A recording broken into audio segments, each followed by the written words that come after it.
Good morning, everyone. I'm very grateful to be here speaking to you today. I'm joined by my colleague, Catherine McPhail. We've been working together for the last 7 years on challenging issues with the energy transition and how to speed that up. Today we're talking about two different topics, and we split them between us two. So I'm going to talk about oil theft, and Catherine is going to talk about methane emissions, both topics we've worked on together. And both these topics have in common that they basically are highly significant issues of avoidable loss. And therefore, opportunities, I think, to make a tremendous large impact on improving livelihoods and particularly also on taxation, which I come to talk about in a minute. Now, to frame the discussion, I'll start off with a video that has been kindly generated by UNU-WIDER, and that actually tells the story in 1 minute.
So let me dive into the various aspects of oil theft. And first comment is that oil theft appears everywhere. It's ubiquitous all around the globe. It's definitely not just an issue of developing economies. Europe, for example, faces $4 billion per year of damage due to fuel fraud.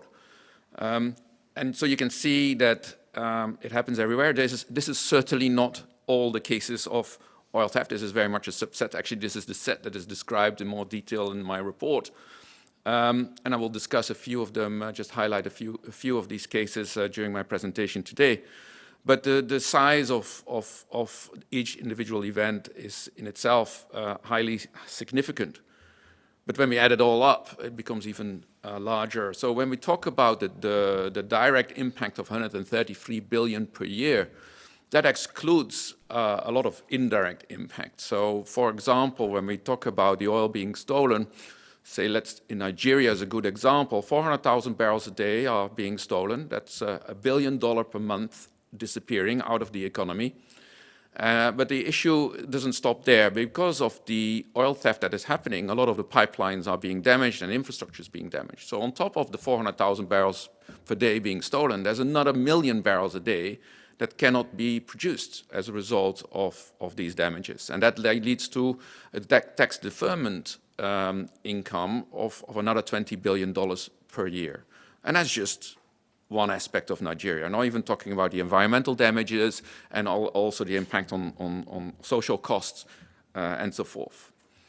It's a very tough problem, and it is a tough problem because there are so many ways you can steal oil. And when I say steal oil, I'm not just talking about stealing the physical oil, I'm also talking about stealing the value of oil. So defrauding through fuel adulteration, or smuggling, or even digital fraud. So holding pipelines to ransom, for example. There was a big case in the US not so long ago. So the criminals are getting very diverse in their actions, which makes it difficult to obviously to counter. Oil theft also happens everywhere along the supply chain, from the production areas to the transportation areas, refineries, and in the end, in the distribution as well. So it's again, very difficult to put your finger exactly on one spot. What we have evaluated from the cases is that oil theft actually develops through a process from opportunity crime to organized crime. And it's particularly the organized crime element that is underestimated, I think, by most organizations or the news or anyone you talk to. People focus on the act of the crime. A volume gets stolen or there's a hijack of a pipeline, as I already mentioned, but very much less focus on actually the business model that is behind this. And I think this is one of the key conclusions from our work, is that to tackle oil theft, you should not just go after the individual acts of the crimes, but you should actually go after the organizations itself. In that sense, there's a lot of commonality with anti-terrorism activities and other elements of organized crime that are highly organized. Now, how do these parties organize themselves, and where does it come from? Sometimes it comes from the employees of companies themselves, and I'll show you an example in a minute. Sometimes it's actually existing crime syndicates. So in Mexico, for example, the cartels have each divided up their theft business, which is highly substantial, into individual market shares. And so it's a diversification of existing crime syndicates to start stealing oil. Very often it serves another purpose, like, for example, ISIS. In the time that they were active in Iraq, a lot of oil was stolen by ISIS and actually illegally refined and actually sold back into the market. And then finally, and this is probably the toughest problem, if the wealth that is being generated from oil is not coming to the local communities are saying, well, actually, part of this oil is mine. There's a moral question here. That they say, actually, it's okay to steal because it was mine in the first place, and at least now I'm getting something back from it. So why does the organization part of the oil theft actually occur? And there's several reasons for it. It's actually relatively low risk to steal oil compared to many other kinds of crimes. The profit margins are huge. There's a significant opportunity to upscale the theft. And there's an ability to create more value if actually you align the supply chain yourself. And so what you see is that very often the initial crime is one of opportunity. Hey, I have an ability to siphon off some oil. And here's a very good example of Shell Bukom, which is a case in Singapore, where over a period of 5 years, 340,000 tons of gas oil was stolen, worth $150 million.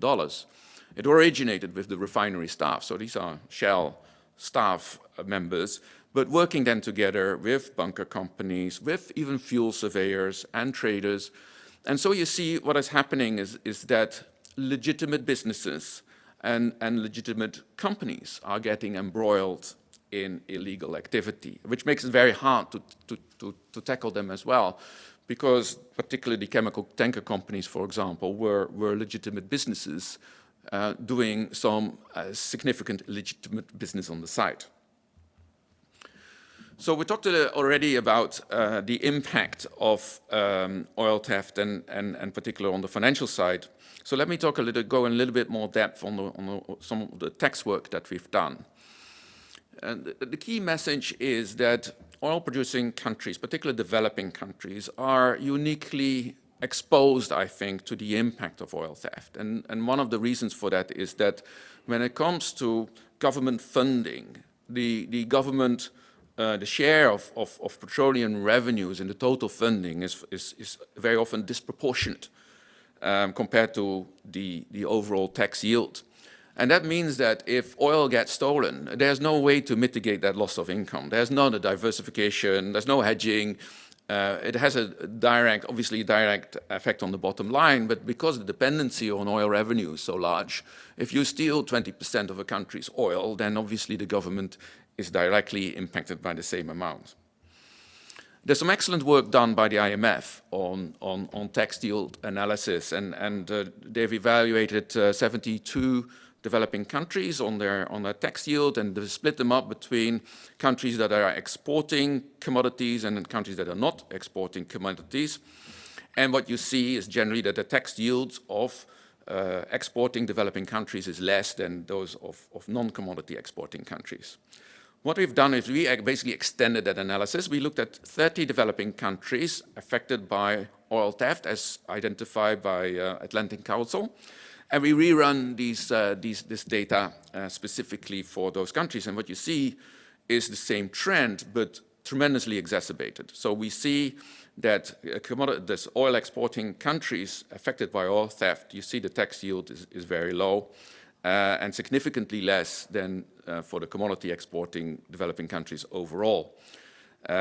Again, also for the importing countries, we see a similar trend, although not so strong, but again, the tax yield is less. Now, I'm not saying that oil theft leads to tax yield, but clearly there's a relationship there, and it will be very interesting to do further research and try to understand and come to the bottom of for how does tax yield and a dependency on oil revenues and oil theft all interhinge together. But it's clear that indeed, if oil theft happens with these countries, they have often no place to go.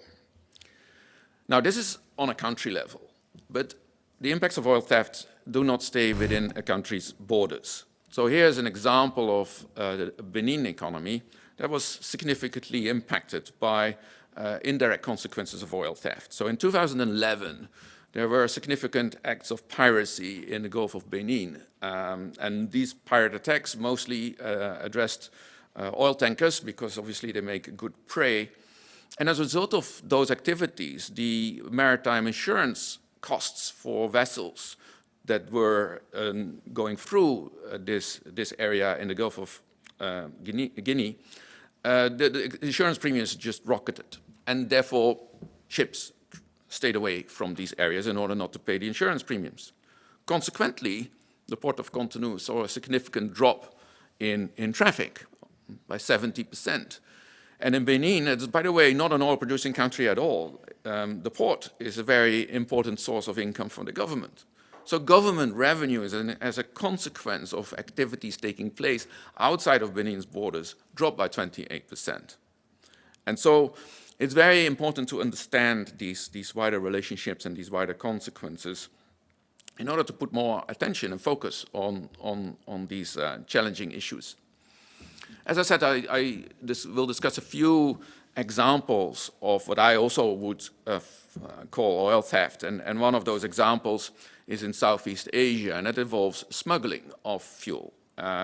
In Southeast Asia, particularly between the border of Malaysia and Thailand, this is institutionalized. So every day, 3 million liters of fuel is being exported from Malaysia to Thailand because there is a price difference between the two countries. And the price difference is large enough to have a service charge for the smugglers of about 30 US cents per liter.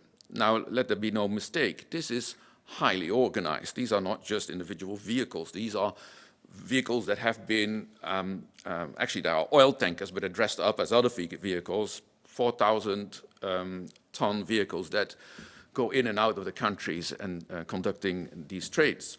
But that doesn't stop there. The same kind of trades and smuggling happens at sea as well. So you have open sea fuel tanker stations where ships come together, where ships is loaded from one ship to another ship. Very often they look like fishing boats, but actually not fishing boats. Again, they are oil tankers. And through that, they take direct, basically price arbitrage in this particular market.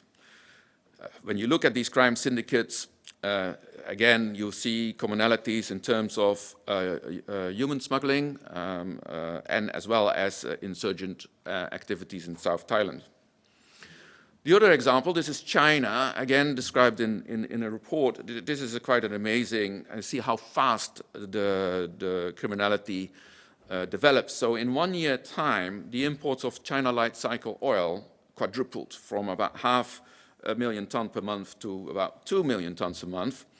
And the reason for that happening was that a scheme was starting to be developed whereby light cycle oil, which is a similar fuel as diesel, was used as a replacement for diesel. Now, diesel attracts tax in China of $29 per barrel, but life cycle oil not. Life cycle oil is a feedstock, basically, for petrochemical refineries. Diesel, generally, the quality of the fuel is very much controlled to make sure that there's no harmful substances in there, and that it does not occur with life cycle oil. So life cycle oil was basically used as a replacement for diesel. And again, the arbitrage was highly significant. So China, and so the value of that before this was brought to a halt equates basically on an annualized basis to close to $4 billion per year, just this scheme, and this is just one of many. When the Chinese government addressed this, and they addressed this in a very concerted way, and again, I refer you to the report because I think the measures taken by the Chinese government were spot on. But the whole market collapsed in Southeast Asia for light cycle oil. So again, companies and particularly Korean refineries were directly impacted by the fact that the market for light cycle oil suddenly crashed, while the whole refinery was geared to producing more light cycle oil. There's nothing with what these companies did wrong, but they obviously directly impacted by the oil theft, the fuel theft that was going on. The other part that needs to be talked about is actually the consequential damages that result as a result of oil theft. And this is unfortunately very common in a number of countries, Mexico, Nigeria, but also Brazil, whereby the oil that is being stolen causes direct leakages into the environment, but particularly if you steal fuel, or rather crude oil.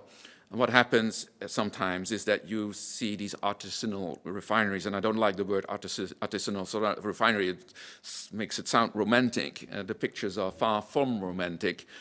They are an absolute disgrace when it comes to pollution of the environment. And again, this is unfortunately not an example of Nigeria. This is not a Nigerian problem. You will see the same in Russia. The thing is, in Nigeria, actually, the press is quite overt, and so there's a lot of information available. But the same thing happened, as I said, during the times at ISIS. The same thing happens in Russia. So this is not a unique problem to Nigeria at all. I already talked a little bit about the relationships between the organized crime groups that steal oil and other organized crime groups. And these relationships can go quite deep, and for a whole bunch of reasons. And I just highlight two here. One is the skill sets required to steal have commonalities with the skill sets that one could have for smuggling drugs. So in Mexico, again, the cartels are very good in building tunnels to get their legal products over the borders. They use the same tunneling technology to get under the pipelines and actually tap the pipelines from beneath. So you cannot even find where the pipeline is being tapped because it's being done underground. And these tunnels are so large that you can run full trucks in there. I mean, this is not small stuff. These are big infrastructure works. So that's just one example. What you also see is the same, when we talk about oil smuggling, the same routes are being used. So you may smuggle oil one way, going the other way, and then on the return journey, you may smuggle people, human trafficking, or arms, or drugs. So we see the same routes and the same channels being used, sometimes, quite often actually, with the collaboration of the authorities at the borders. And again, my report goes into that in a lot more depth about the coexistence between that. And then finally, the impact on society. I already mentioned these proceeds that come from oil theft are often used for other malpractice. So example is ISIS.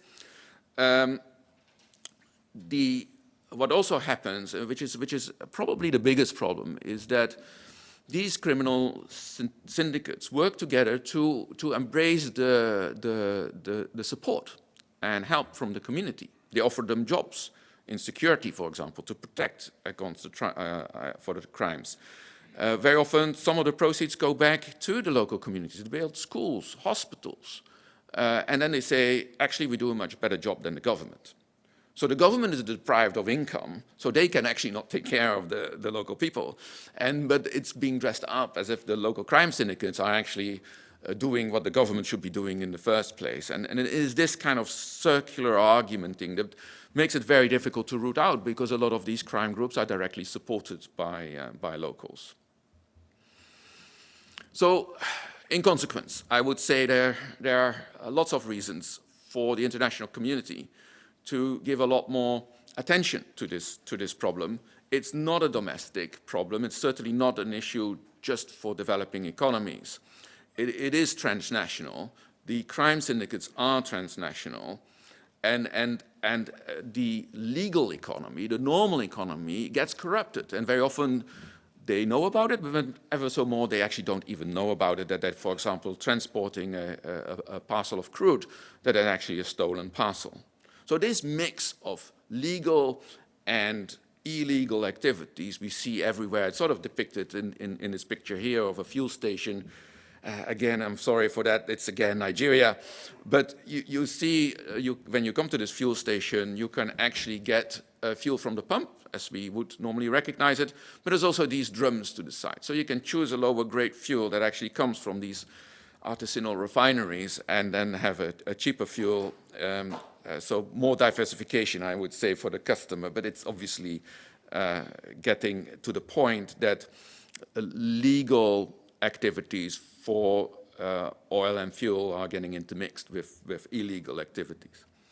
So why not do something about it? It's a problem. It's a problem because basically we need to immerse ourselves in facts. I think we heard that this morning. And in order to do so, we need to know how much oil is being stolen, how these oil flows move around, and we need to know the money flows that go with it. And without that, it's actually very difficult to tackle oil theft. And as I said, very often the focus is on the acts of theft, but actually you should go after the organizations. In that sense, the way the governments go after the mafia and other terrorist organizations is exactly the same approach one should follow for oil theft. And so there are actually a large number of things you can do to address these three categories: stolen oil volumes, the transport, and the follow the money kind of approach. And I've highlighted them here. Again, it's a compilation from what is in the report, but they generally fall into three brackets: technologies, the ability to collaborate on the enforcement, and improved regulations. And they are sort of obviously intertwined. And I think what you will see, and later on when you hear the discussion about emissions, we see a very similar pattern. There's no silver bullet that does it. You really need to approach this problem from multiple angles in order to get results. And here, indeed, it's technology, collaboration, and regulations. And you see later when it comes to emissions, a very similar pattern occurring. So this is really a call for action. And there are good work that is being done, particularly in the maritime sector, where a holistic approach is being taken to address the issue of piracy and security for mariners. And I refer here to IMO, RECAP, Stable Seas. If you read what these organizations have done, it's highly impressive. And I think it's portable to much other areas where oil theft occurs. And so there's a list of potential areas for collaboration, as I've highlighted them here. And as an overall conclusion, what I want to say is, obviously it's highly material. The values are enormous. The impacts are enormous. But this is not a soft crime. This is a hard crime. And the people that are responsible for most of it are hardened criminals. And so the approaches should be commensurate with those observations. So thank you very much, and I refer you to the documentation that is explaining this in a lot more depth than I can do in 20 minutes, 21 maybe. Thank you.